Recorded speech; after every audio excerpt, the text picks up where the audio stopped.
Can Mumbai Indians create history and lift that trophy for the sixth time in 2024? Or will this season be a dramatic clash between the stars of the franchise? Well, in order to find out, let's have a look at their entire squad, the likely playing 11, and the differences from last season. First of all, Mumbai's auction strategy was so good that you cannot look past it.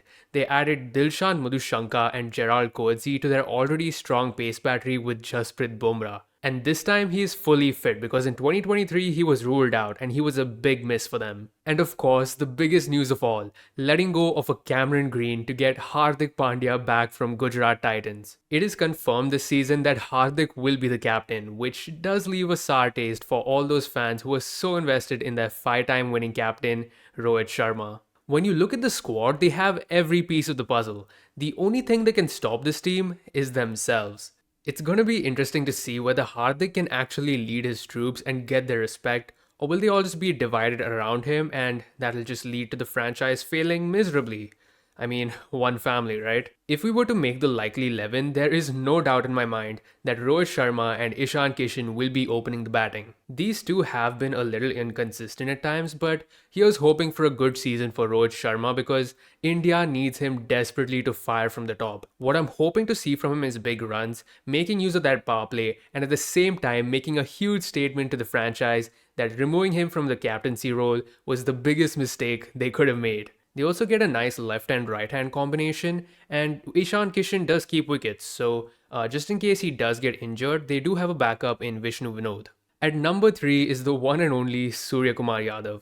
I mean, there's not much to say about him because he's the number 1 T20 ranked batsman in the world right now, and he's just going to do what he normally does, strike the ball all around the ground and cause huge headaches for the opposition team. So let's just move on to number 4, which is going to be the young budding talent in Tilak Varma. He's done really well in the middle order with a good strike rate as well. He had an 80 in the opening game last year, he had a quick fire of 40 at some point, and then there was like a 37 of 17, so he had plenty of decent knocks. The great thing about Mumbai is that they actually have so many young lefties that are performing well, and that just pairs up really nicely for that right and left hand combination.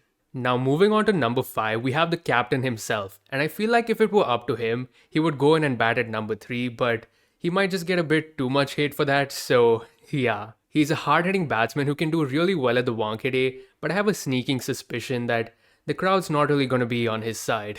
But what I'm interested in seeing is whether he'll open the bowling alongside Bumrah because that's what he used to do back at Gujarat and now he's the captain so he can make his own decisions. In at number 6 will be the explosive Tim David. I mean, this guy has been crazy the last few months because every match that I've seen of him, he scored at a strike rate of like 200 or 300 and I'm not even joking. He was kind of the replacement of Kieron Pollard, but now with Hardik Pandya back in the scheme of things, this could be another deadly duo. If anything were to happen to him, they do have a few backup options in Mohammad Nabi or even Romario Shepherd, but it's not the same kind of brutal hitting that Tim David provides. So considering the impact player rule, they can actually bring another batsman at 7 and then play a bowler in later. So at number 7 is going to be Nihal Vadera because he actually shown a lot of flexibility in where he can bat. So I remember him getting a 50 against RCB at number 4, and then he also got a quick fire of 40 while batting at 7. So that just goes to show his talent. So number 8 is where the bowling starts, and up till now they've only used one foreign player, which means that they can easily play a duo of foreign pacers alongside Bumrah. And my first choice is going to be Gerald Coetzee. He's more of a hit the deck bowler, and while his start to international cricket hasn't been so good, going at an economy of like 10.5, he did really well in the SA20 this year, picking up about 19 wickets in just 9 games. So yeah. He did really well in the 2023 World Cup that took place in India, so maybe he can just translate that into the IPL as well. And he's no mug with the bat either, so that just adds a bit more to that already destructive batting lineup. So number 9 might be a toss-up for the management because they actually have a few options. There's a tall left-handed Jason Behrendorff who has the most experience for them. Then there's Nuwan Tushara with his slingy action, but I've gone with Dilshan Madhushanka who was their newest buy in the auction. He did really well in the World Cup as well, even though he had no support from the other Sri Lankan bowlers, and he nearly single-handedly gave them their wins. So he's going to be my pick. He's a left-arm option with a lot of variations, but he can also bowl alongside Bumrah on the power play, and he can almost replicate what Trent Bolt used to do for MI. As far as number 10 goes, they will be needing a spinner, so they'll once again be dependent on Piyush Chawla. Now, he did really well last season. I think he was their highest wicket taker.